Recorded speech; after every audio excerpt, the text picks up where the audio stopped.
Oo, pero masyado namang diretsahan yung kumampi. Hindi man ako kumampi, tol. Ito naman, oh. Masyado naman panghuhusga yan. Isa ka dun, eh. Oo. Masyado mo akong hinusgahan. Ang tawag dyan, demokrasya. Bilib na bilib pa naman ako sa balbas mo. Ikaw talaga, akala ko naman, kaisa kita. Hindi, ano yan, democracy. Democracy. Meron akong mga, katulad nung kinausap ko si Ma'am Risa, meron tayong mga personal na dahilan, pare, na pag sinabi ko sa public, kasi lagi sinasabi ng publiko, hindi man lang niya sinabi kung ano yung dahilan niya. Basta, basta sinalungat niya yung sinabi na, yung contempt. May mga bagay kasi na pinag-usapan namin ni Ma'am Risa na para sa akin, yun ang sinabi sa akin ng imam ko eh. Naging un-Islamic ako nung first hearing. Kasi hindi ko nasabi sa kanya na ang posisyon ko ito. Bigla lang ako nagsalita. Kaya nung pangalawang hearing, humingi ako ng 1 minutong suspension. Nagpaalam ako sa kanya na ito ang posisyon ko. Personal ko to. Ito ang aking paniniwala. Buong paggalang sa'yo. Hindi ako yung klase ng tao na mag-grandstanding sa hearing at pagiging chairman ni Ma'am Risa. Aagawin ko sa kanya. Hindi ko ayokong mang sapaw dito. Kapag meron ng tinatanong kayo sa aking media tungkol sa ibang committee, ang lagi kong sinasabi, teka, hindi ako spokesman ng committee na yan, nakakahiya doon sa chairman. Kasi ayokong mang-agaw. Hindi ko naging ugali yun. Ngayon, kung ang tao, sinasabi mo na kinakampihan na, mabihira naman yung kinakampihan. Demokrasya, tol. Meron akong sariling dahilan eh. Ang sarili kong dahilan para sa akin, nagiging biktima si pastor kasi nilabanan niya yung NPA. Yun ang sarili kong wala tayo, hindi deserve para sa mga mata ko ng isang tao ang tingin ko bayani sa pakikipaglaban niya sa komunista na naging kasama ko. Ganitong klase papayagan ko maiskandalo. Teka muna. Nasaan ang utang na loob natin sa serbisyo ng taong ito na inalay niya sa paglaban sa komunista? Yun ang personal kong dahilan. Hindi ito usapin ng pagkakaibigan. Kasama ko tong taong ito. Noong lahat ay tahimik na lumaban, lumaban yan. Para sa akin, deserve niya yun. Deserve niya ang aking suporta na mapunta siya sa korte, sa judiciary. Yun. Hindi ako naniniwala na in aid of legislation, makakagawa tayo ng mga bill ngayon na maapektuhan ang kingdom. Religion yan. Yun, pare ko. Sana naintindihan mo na to. Ang bihira, kampi-kampi naman to.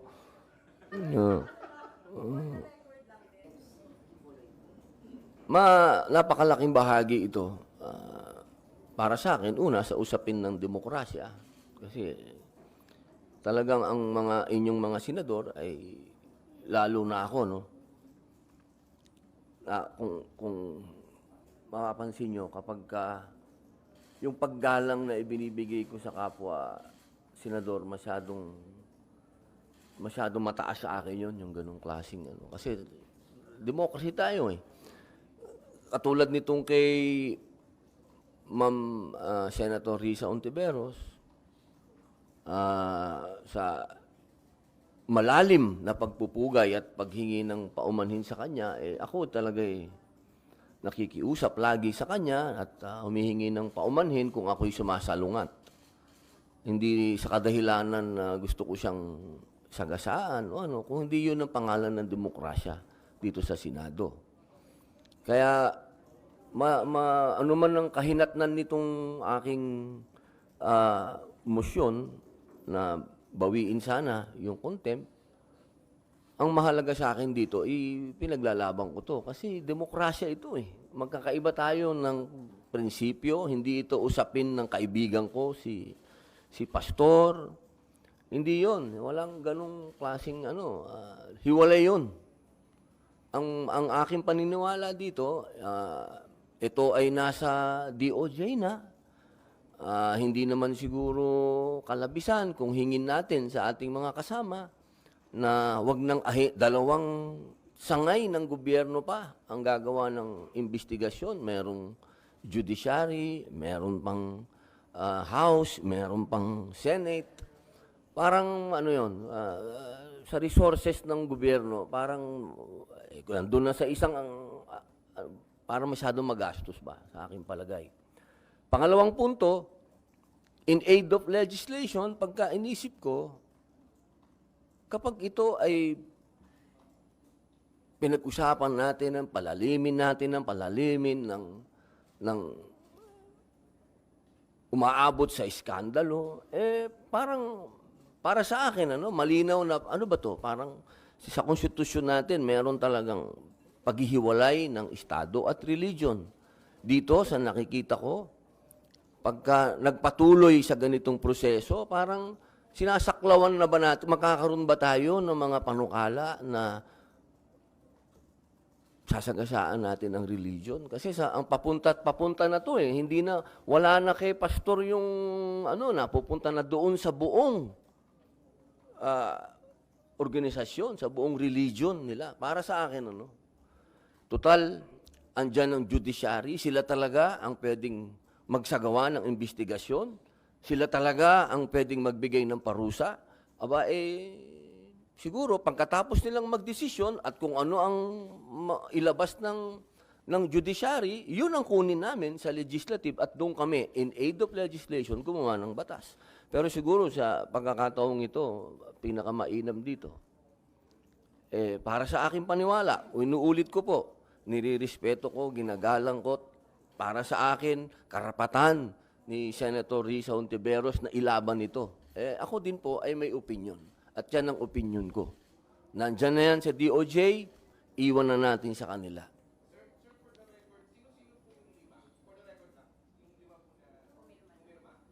Siyempre, sayang nga dahil ang kailangan pumirma dyan, mga miyembro. Kung nagkataon na miyembro sana si Bato tsaka si Tolentino, di sana may 4 na ako. Ngayon, dadalawa kami ni Senator Go na PDP laban, si Ma'am Tita Mama Bear, Cynthia Villar, 3, si Ma'am Gabriela Silang Marcos, pang-4, at si Super Rider, Senator JB Ejercito. 5 kami. Kulang pa kami ng 3, boss. Tulungan mo naman ako.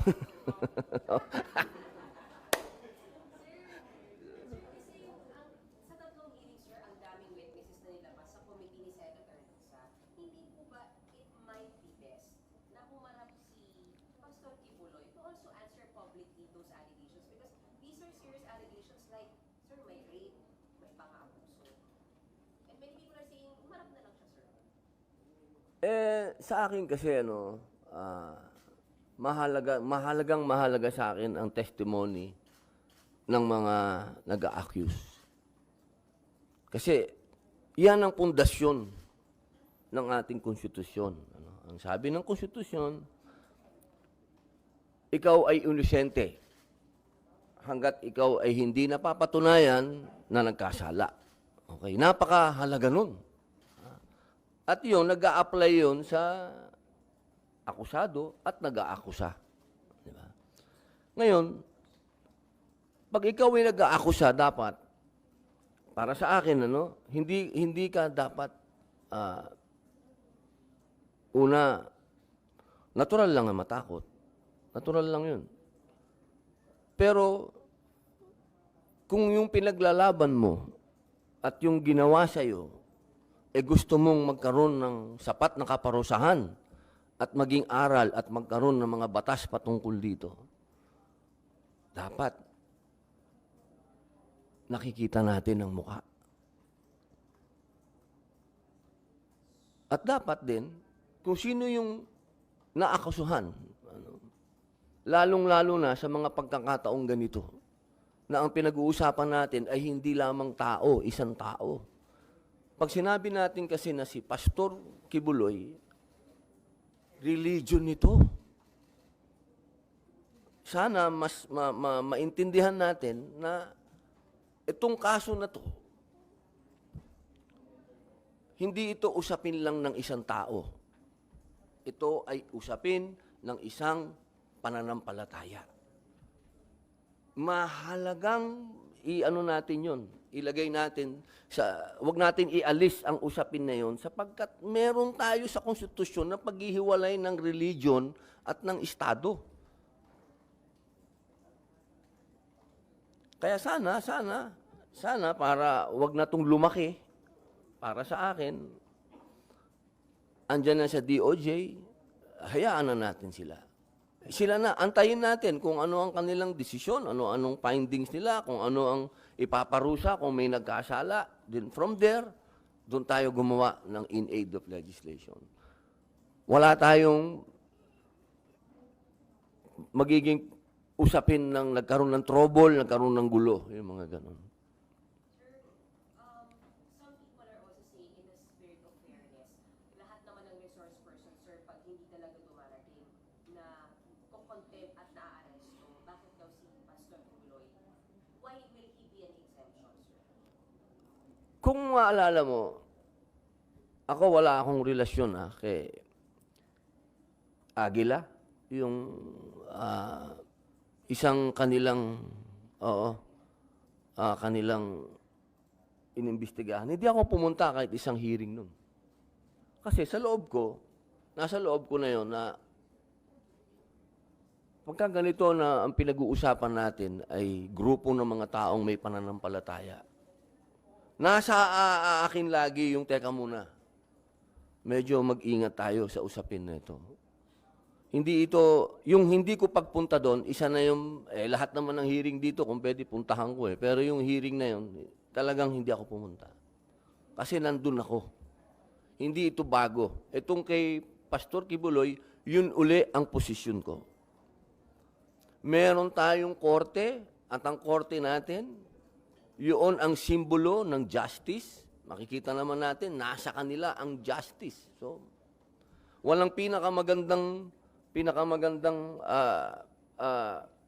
avenue para humingi ng hustisya ang mga biktima, kung meron. As he said, hustisya dito sa mga judge na pwedeng magbigay ng kanilang hukom. Sir, follow-up lang. So, does it apply sa ibang mga hearings na kahit hindi religious leader, basta pag may content, yung position nyo ay parang ayaw nyo sa mga nagpapakontent ng mga resource persons? Or exclusive lang sa mga religious leaders? Yung sa akin po, pag may kinalaman, halimbawa, una, sa religion. Medyo, tayo dyan, ingat tayo dyan. Pagdating sa ganyang usapin, merong korte. May korte tayo para magawa ng kanilang paglilitis para sa akin. Tayo nandito sa Senado, pag-usapan natin yung mga bagay na talagang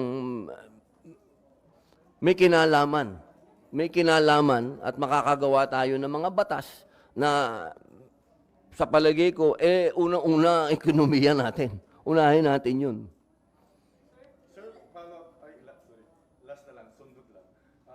Paano yung tinatanggap yung mga backlash, yung mga negative comments sa inyo sa social media? Dahil, syempre, yung pagkampi nyo kay Pastor Kibuloy na controversial, at hindi naman lahat ng milyong Pilipino ay naniniwala na siya ay inosente. Kasi para maging fair din, kasi parang Ito pa isa. Sana naman hindi fair na naman ako.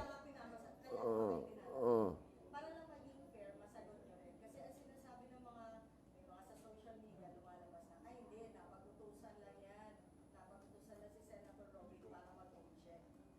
Kasi daw po close si Pastor Kibuloy kay dating Pangulong Duterte. Paki-clarify. magandang tanong yun. Kasi, ang posisyon ng aming chairman sa PDP Laban, pumunta si Pastor, di ba? Sabi niya, yun ang posisyon ni dating Pangulo.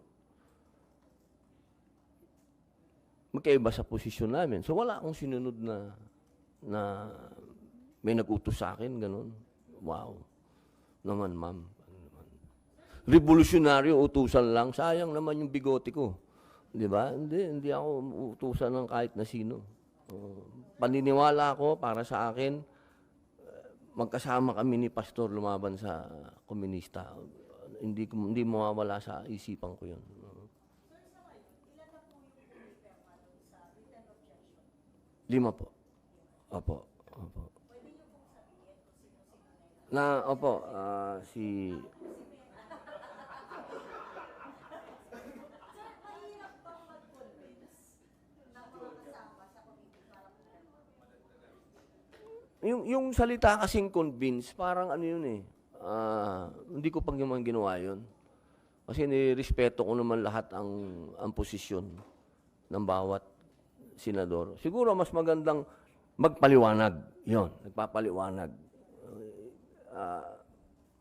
Ipapaliwanag ko kung bakit ko sinalungat, yung ganun.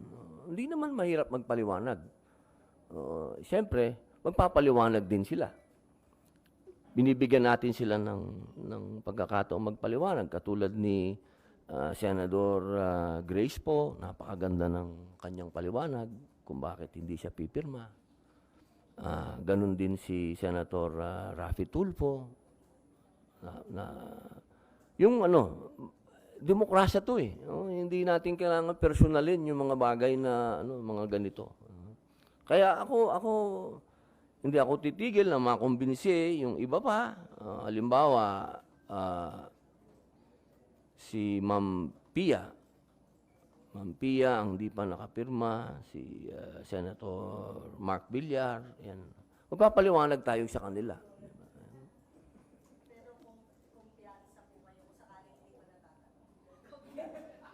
Kumpiyansa kayo, sir, na bago mag 7 days, kasi kasama po yata yung Saturday, Sunday, Opo, 7 days. so early next week, kaya yung walo, kumpiyansa kayo. Inshallah.